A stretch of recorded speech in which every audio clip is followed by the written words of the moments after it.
नमस्कार दोस्तों। क्या आपने कभी किसी ऐसी इमारत के बारे में सुना है जहां आप एक कोने में खड़े होकर अगर धीरे से फुसफुसाए तो आपकी आवाज़ दूर दूसरे कोने तक बिल्कुल साफ सुनाई देती है। सुनने में किसी जादू जैसा लगता है ना। तो आज हम एक ऐसी कमाल की ऐतिहासिक इमारत के बारे में बात करेंगे जो अपनी इस रहस्यमय विशेषता के लिए पूरी दुनिया में मशहूर है। हम बात कर रहे हैं कर्नाटक के बीजापुर शहर में स्थित गोल गुंबज की। गोल गुंबज सिर्फ एक इमारत नहीं है, ये इतिहास का एक जीता जागता सबूत है, वास्तुकला का एक अजूबा है। ये वास्तव में एक बहुत बड़ा मकबरा है। तो सवाल आता है, इसे किसने बनवाया, कब बनवाया और क्यों बनवाया। गोल गुंबज को 17वीं शताब्दी में आदिल शाही सल्तनत के 7वें सुल्तान मोहम्मद आदिल शाह ने बनवाया था। ये उनका अपना मकबरा था, यानी उनकी मृत्यु के बाद उन्हें यहीं दफनाया गया। आदिल शाही सल्तनत दक्षिण भारत के इस हिस्से पर राज करती थी और बीजापुर उनकी राजधानी थी। ये सुल्तान कला, साहित्य और वास्तुकला को बहुत बढ़ावा देते थे। इसी कड़ी में मोहम्मद आदिल शाह ने अपने जीवन काल में ही इस विशाल मकबरे का निर्माण शुरू करवाया था। इस शानदार इमारत का निर्माण 1626 ईस्वी में शुरू हुआ था और इसे पूरा होने में लगभग 30 साल लगे, यानी ये 1656 के आसपास बनकर तैयार हुआ। इसके मुख्य वास्तुकार थे याकूत ऑफ दाबुल। याकूत ने ऐसी अद्भुत इमारत डिजाइन की जो आज भी इंजीनियर्स और आर्किटेक्चर्स को हैरान कर देती है। चलिए अब बात करते हैं कि गोल गुंबज इतना खास क्यों है। इसकी वास्तुकला में कुछ ऐसी बातें हैं जो इसे वाकई अद्वितीय बनाती है। गोल गुंबज की सबसे बड़ी पहचान है इसका विशाल गुंबद। ये दुनिया के सबसे बड़े बिना सहारे वाले गुंबदों में से एक है। सोचिए, इतना बड़ा गुंबद बिना किसी केंद्रीय स्तंभ या खंभे के खड़ा है। इसका डायमीटर लगभग 44 मीटर है।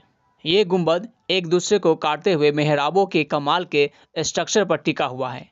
ये उस समय के इंजीनियर्स का एक अद्भुत नमूना है। और अब बात करते हैं इसकी सबसे मशहूर विशेषता की, द विस्परिंग गैलरी। ये गुंबद के अंदर बनी एक गोलाकार गैलरी है, ज़मीन से लगभग 33 मीटर की ऊंचाई पर। यहाँ अगर आप गुंबद की अंदरूनी दीवार से सटकर बहुत धीरे से भी कुछ फुसफुसाते हैं तो वो आवाज़ गुंबद के दूसरी तरफ 37 मीटर दूर खड़े व्यक्ति को बिल्कुल साफ सुनाई देती है। और तो और, एक बार बोली गई आवाज़ कई बार गूंजती है। ये एकॉस्टिक का एक लाजवाब उदाहरण है। सदियों पहले हमारे पूर्वजों को ध्वनि के गुणों का कितना गहरा ज्ञान था, ये देखकर हैरानी होती है। और मुख्य मकबरे के चारों कोनों पर 8 भुजाओं वाले 7 मंजिला बुर्ज या मीनारे हैं। इन्हें गुलदस्ता भी कहा जाता है। हर बुर्ज के अंदर गोल सीढ़ियां हैं जिनसे ऊपर गैलरी तक पहुंचा जा सकता है। इन बुर्जों के ऊपर खूबसूरत गुंबदियां बनी हुई है जो इमारत की सुंदरता और ऊंचाई बढ़ाती है। मकबरे के अंदर का मेन हॉल भी बहुत बड़ा है। बीच में एक चबूतरा है जिस पर मोहम्मद आदिल शाह, उनकी पत्नियों, बेटी और पोते की यादगार कब्रें बनी हुई है। इन्हें सेनोटैफ कहते हैं। ये असली कब्र नहीं है, बस निशानेदेह के लिए है। असली कब्रें इससे ठीक नीचे ज़मीन के स्तर पर बनी हुई है। इमारत की बाहरी दीवारें भी बहुत खूबसूरत है, जिन पर मेहराबें और दूसरी इस्लामिक वास्तुकला की बारीकियाँ दिखाई देती है। गोल गुंबज सिर्फ एक बादशाह का मकबरा नहीं है, ये इंडो इस्लामिक वास्तुकला का एक बेहतरीन नमूना है। ये दिखाता है कि उस समय बीजापुर में कला, इंजीनियरिंग और निर्माण कला कितनी उन्नत थी। आज भी सदियों बाद गोल गुंबज अपनी विशालता, अपनी अद्वितीय वास्तुकला और ख़ास तौर पर अपने फुसफुसाने वाले गैलरी के लिए दुनिया भर के लाखों पर्यटकों को अपनी ओर आकर्षित करता है। ये भारत के सबसे महत्वपूर्ण ऐतिहासिक स्मारकों में से एक है। तो दोस्तों, यह था कर्नाटक के अद्भुत गोल गुंबज की कुछ खास बातें।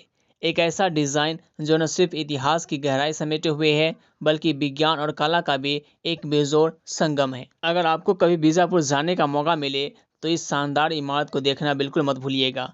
इसकी विशालता और फुसफुसाने वाली गैलरी का अनुभव आपको ज़िंदगी भर याद रहेगा। तो दोस्तों, अगर आपको ये वीडियो पसंद आया तो इसे लाइक करें और अपने दोस्तों और परिवार के साथ शेयर करें। अगर आप चैनल को सब्सक्राइब नहीं किए हैं तो चैनल को सब्सक्राइब कर लें। दोस्तों, मिलते हैं अगले वीडियो में।